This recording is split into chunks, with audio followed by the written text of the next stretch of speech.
আপনার ব্যাংকে কত টাকা জমা আছে? ৫০,০০০, ৫ লাখ নাকি ১০ লাখ? হুট করে কাল সকালে যদি আপনার ব্যাংক বন্ধ হয়ে যায় বা দেউলিয়া ঘোষণা করা হয়, তবে আপনি কত টাকা ফেরত পাবেন জানেন? আপনার ব্যাংকে শত কোটি টাকা জমা থাকলেও আপনি ফেরত পাবেন সর্বোচ্চ মাত্র ২ লাখ টাকা। বিশ্বাস হচ্ছে না? এটাই বর্তমানের কঠিন বাস্তবতা। আগে ব্যাংক ডুবলে ফেরত পাওয়া যেত মাত্র ১ লাখ টাকা। নতুন নিয়মে সেটা করা হয়েছে ২ লাখ টাকা। অর্থাৎ ব্যাংকে আপনার যত কোটি টাকাই থাকুক না কেন, ব্যাংক ডুবলে সরকার বা বীমা থেকে সর্বোচ্চ ২ লাখ টাকাই পাবেন। অর্থনীতির হিসাব অনুযায়ী বাংলাদেশে মোট আমানতের মাত্র ১৯% সুরক্ষিত, যা পুরো দক্ষিণ এশিয়ায় সর্বনিম্ন। বাকি ৮১% আমানতই চরম ঝুঁকিপূর্ণ অবস্থায় রয়েছে। কিন্তু কেন আজ ব্যাংকিং খাতের এই অবস্থা? কারণ ব্যাংকে এখন টাকা নেই, সব টাকা খেলাপি ঋণে গায়েব হয়ে গেছে। তথ্য বলছে গত ৩ মাসে ব্যাংকে খেলাপি ঋণ বেড়েছে ৩১,৪৮৭ কোটি টাকা। আর বর্তমানে মোট খেলাপি ঋণের পরিমাণ দাঁড়িয়েছে ৫,৮৮,০০০ কোটি টাকা। ২৪টি ব্যাংক ইতিমধ্যে চরম মূলধন ঘাটতিতে পড়েছে, যার মোট ঘাটতি ১,৫৫,০০০ কোটি টাকা। সবচেয়ে ভয়াবহ অবস্থা ইসলামী ব্যাংকগুলোর এবং চতুর্থ প্রজন্মের ব্যাংকগুলোর। ইসলামী ব্যাংকগুলোতে খেলাপি ঋণের হার দাঁড়িয়েছে ৫৮.৪%, অর্থাৎ প্রতি ১০০ টাকা ঋণের ৫৮ টাকাই এখন খেলাপি।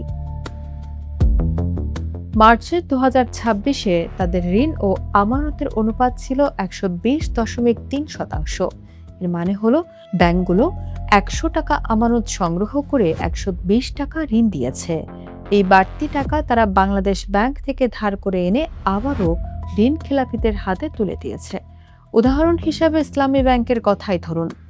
আইন অনুযায়ী তাদের তহবিলে অন্তত ৯২,৫৩৭ কোটি টাকা থাকার কথা, কিন্তু বাস্তবে আছে মাত্র ৭,৯২২ কোটি টাকা। এর ফলে শেয়ার বাজারে তাদের শেয়ারের দাম ৫২ টাকা থেকে কমে ২৯ টাকায় নেমে এসেছে। একইভাবে আইএফআইসি ব্যাংকের ৬৩% ঋণই খেলাপি, যার পরিমাণ ২৮,১৭৪ কোটি টাকা। এছাড়া Exim bank, national bank, premium bank এবং এবি ব্যাংকেও শত কোটি টাকার নতুন খেলাপি ঋণ যুক্ত হয়েছে।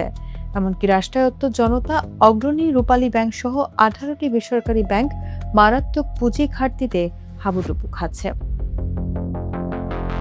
কেন বারবার এমনটা ঘটছে? সত্যি কথা বলতে কি, ব্যাংকগুলো প্রতিষ্ঠিতই হয়েছিল লুটপাট করার জন্য।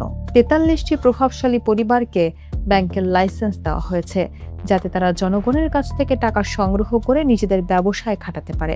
যিনি ব্যবসায়ী তিনিই ব্যাংকের মালিক, তিনিই ঋণ গ্রহীতা, আবার রাজনৈতিক ক্ষমতার জোরে তিনিই নিজের ঋণ ও সুদ মাফ করে নিচ্ছেন। ব্যাংকগুলো তাদের পুরনো ঋণ আদায়ের বদলে খেলাপি ঋণ আরও বাড়িয়েছে। সমস্যা সামাল দিতে সম্প্রতি ৫টি সমস্যাগ্রস্ত ব্যাংককে একত্রিত করে সম্মিলিত ইসলামী ব্যাংক গঠন করা হলেও কাজ কিছুই হয়নি। খেলাপিদের বিশেষ ছাড় দিয়েও কোনো লাভ হচ্ছে না, কারণ অতীত অভিজ্ঞতা বলছে তারা টাকা ফেরত দেয় না। তাহলে এই অবস্থা থেকে বের হওয়ার উপায় কি? উপায় একটাই, যা ভারত এবং চীন করেছে। চীন খেলাপি ঋণ ২৫% থেকে ১% নামিয়ে এনেছে কঠোর শাস্তির মাধ্যমে।